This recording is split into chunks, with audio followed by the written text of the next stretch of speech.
Okay. So దేవుడు రాసింది గానీ, లేకపోతే ఎవడన్నా సైంటిస్ట్ వచ్చి గానీ, లేదు అనంటే ఎవడన్నా క్రియేషన్ ఆఫ్ సైన్స్ కాదు గదా! హ్మ్. ఇది దేవుడు ఆల్రెడీ క్రియేట్ చేసిండు. ఓకే. ఆడోళ్ళకే ప్రెగ్నెన్సీ రావాలి. సో, మగోళ్ళకి ప్రెగ్నెన్సీ రావద్దు. మగోడు బయట వర్క్స్ ఎక్కువ చేయాలి. ఆడోళ్ళు వర్క్స్ ఎక్కువ చేయొద్దు అని.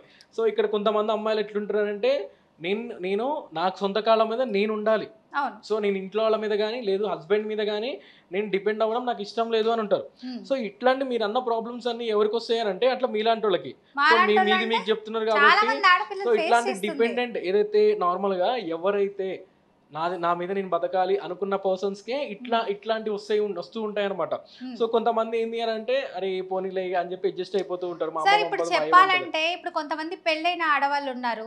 సో, వాళ్ళ ఆర్మీకి వాళ్ళ హస్బెండ్స్ వెళ్తూ ఉంటారు. కొంతమంది ఆర్మీ యుద్ధంలో చనిపోతూ ఉంటారు. సో, అలాంటప్పుడు అంటే ఇండిపెండెంట్‌గా ఉండాలి గానీ, డిపెండెంట్‌గా హస్బెండ్ మీద అనేది బతకడం కష్టం కదా! అలానే రెండో పెళ్లి కూడా చేసుకోరు కొంతమంది. మరి వాళ్ళు పిల్లలుంటారు. సో, వాళ్ళు పోషించుకోవాలంటే ఈమెనే కష్టపడాలి.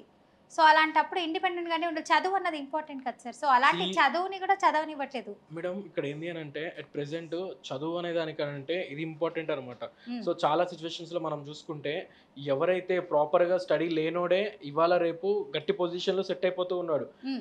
నార్మల్‌గా ఉంటది చూసిర్రా ఫస్ట్ బెంచర్ ఎప్పుడు కూడా జాబ్‌లోనే ఉంటాడు. సెకండ్ బెంచర్ ఎప్పుడైనా లాస్ట్ బెంచర్ ఎప్పుడైనా కూడా లైఫ్‌లో సక్సెస్‌లోనే కనపడుతూ ఉంటాడు. బిల్ గేట్స్ ఇలాంటి వీళ్ళందరూ వాళ్ళేనంటారా? కూడా లైఫ్‌లో సక్సెస్ అయిన persons. Not back only bill benchers gates అని. అనే కాదు. మన లోకల్‌లో సక్సెస్ అయినోళ్ళ కొన్ని చూడండి. అట్ ద కొన్ని సేమ్ టైమ్ స్టోరీస్ వాళ్ళు వినండి. ఐపీఎల్ కూడా పెట్టేస్తున్నారు సార్. సో ఐపీ పెట్టింది కొంతమంది మ్యామ్. హ్మ్. ఫస్ట్ బెంచోళ్ళు వాళ్ళంతా. ఫస్ట్ ఏంటి ఫస్ట్ బెంచ్ బెంచోళ్ళు వాళ్ళు ఐపీఎల్ ఐపీఎల్ పెడతారు ఎక్కువ. పెడతారా? ఆ! సో ఫస్ట్ బెంచోళ్ళు ఎక్కువ ఐపీఎల్ పెడతారు.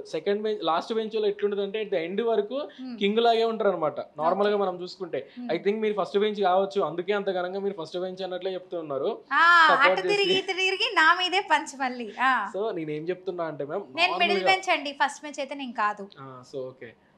అయితే నార్మల్‌గా మనం చెప్పే వర్షన్ ఏంది అనంటే, ఎవరైనా గాని వాళ్ళ ఓన్‌గా డిపెండ్ అవ్వాలి అనుకున్న వాళ్ళకి ఇట్లాంటి కాన్సిక్వెన్సెస్ ఒస్తాయి. సో నీకు హ్మ్. నచ్చలేదు, టీకే అవసరమైతే ఇంట్లో వాళ్ళ మీద కూడా ఫండమెంటల్ యాక్ట్ ప్రకారం మనం కేస్ ఫైల్ చేసుకోవచ్చు. నో హుహు. ప్రాబ్లమ్ అట్లా.